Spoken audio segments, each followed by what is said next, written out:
Assalamu alaikum. Welcome back from the ad break. You are still watching Prime Life. Now, we are joined by Dr. Rushdah Khan, and we will be speaking about the healthcare workers for Palestine, South Africa. Now, she is also a representative from the healthcare workers for Palestine, South Africa, to speak to us about the nationwide protest. Now, this urgent call for action demands an end to the ongoing genocide and justice for healthcare workers and patients in Palestine. Now, we will be also be provided with insights into the dire situation on the ground, the targeted destruction of the healthcare facilities, and the critical need for global solidarity in advocating for peace, dignity, and human rights for all. Assalamu alaikum. Jazakallah so much for joining us on Prime Life, and welcome. Nice, good to be here. Jazakallah so much. Now, can you please describe to us the extent of the damage inflicted on the healthcare sector in Gaza, and how many hospitals and clinics and health workers have been already affected by this? So as we know, the destruction is widespread. It's targeted. Healthcare workers have specifically been targeted. Press have been targeted. They estimate around 1,700 plus healthcare workers, which include all healthcare workers, ambulance workers, admin staff, and medical doctors. Anyone in healthcare, over 1,700 are martyred. In terms of hospital, there are 36 hospitals in Gaza, of which they estimate 19 of them are partially functional. There is, in the north of Gaza, one hospital that is barely functional.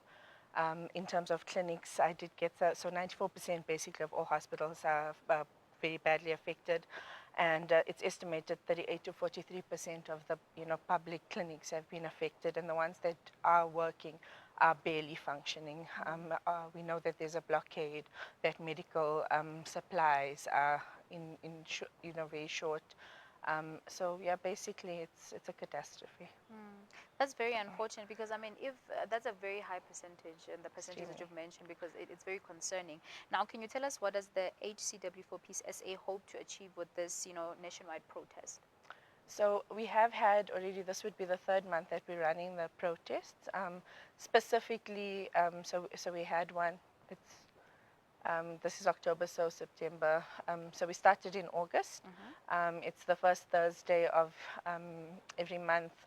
We're calling upon healthcare workers in all facilities, and including anybody who, with a conscience, who has the time, has the ability to come out in the lunchtime hour outside the hospitals. And we've got specific hospitals around the country, in Gauteng, in KwaZulu-Natal, there's Potchefstroom now, there's Cape Town as well, a multitude of hospitals where members of healthcare workers for Palestine are standing outside and asking people to come out and protest, picket. It's not against the hospitals, it's to create awareness. Specifically, the one that we're having on the 2nd of October, we've mentioned how, so we have a petition that's running, an open letter that we'd like the public to sign. We'd also like fellow healthcare workers to sign.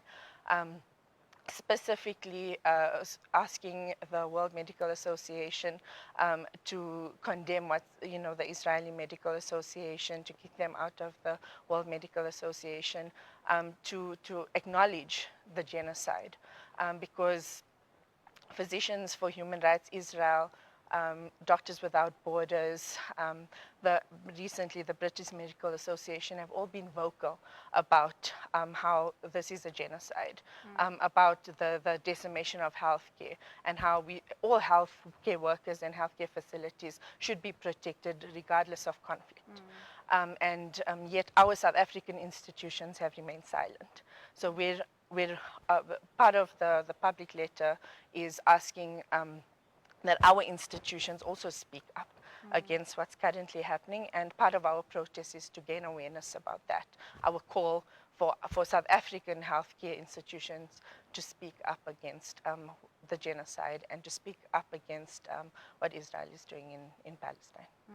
That's a good thing. And in terms of the dates for the protest, if anybody's watching and they're interested, can you name maybe a few hospitals and the dates, times in which they can come? So specifically in Gauteng, Rahima Musa Hospital. So outside Rahima Musa Hospital, we have a protest between 12 and 1. I know this because I'm part of the Gauteng healthcare workers for Palestine.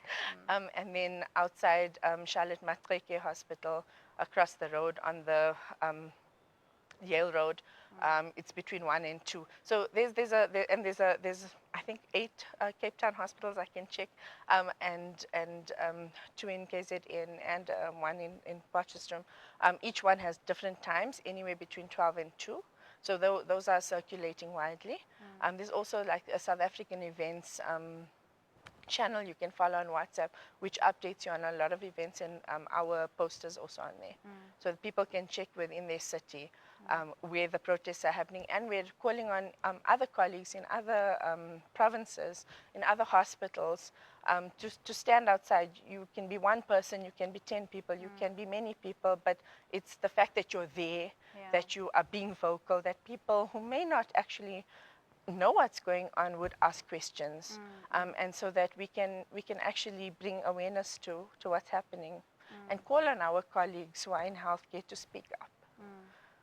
That's a great initiative. Now, what specific demands does the HCW4PSA have on the WMA and the broader international community, to support the healthcare system?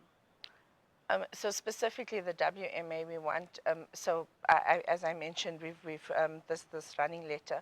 So we're actually asking our South African medical associations to speak up, and to actually reach out to the WMA in order to kick Israel out, or to also to say, to be vocal about the fact that because within Israel the medical association is complicit. There are many medical doctors who are complicit. There are many healthcare institutions that are complicit, that are treating the Israeli Defense Force, and that's unacceptable. And how does the global community's response to the situation in Palestine compare to the response to the healthcare in other countries? Do you think there's a double standard there, and what can be done about it? So many of our medical advocacy groups and medical journals have called out the double standards, depending on where the conflict is, depending on who the allies of that country are. There's definite double standards.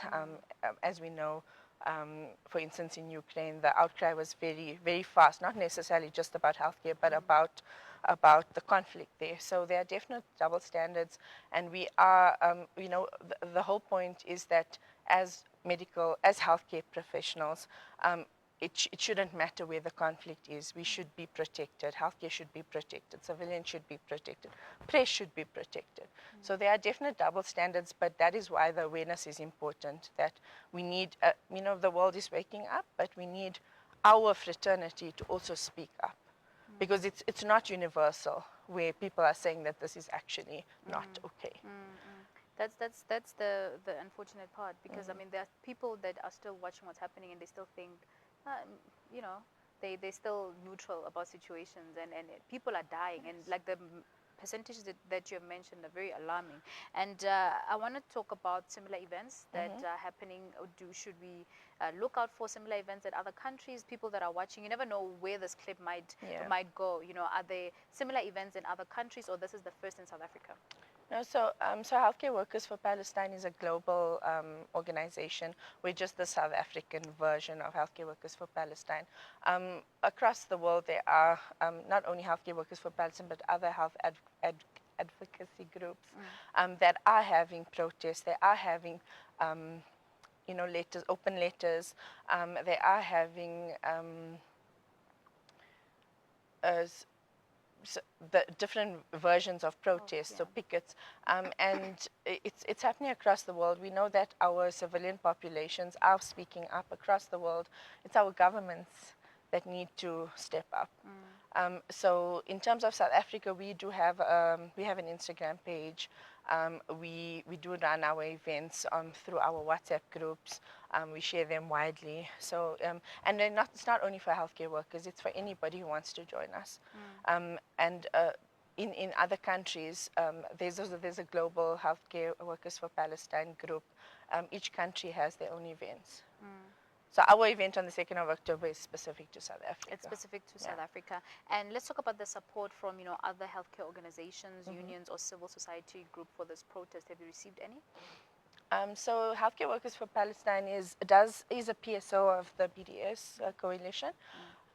We don't have any specific affiliations with any trade unions currently, but we are in ongoing talks with them.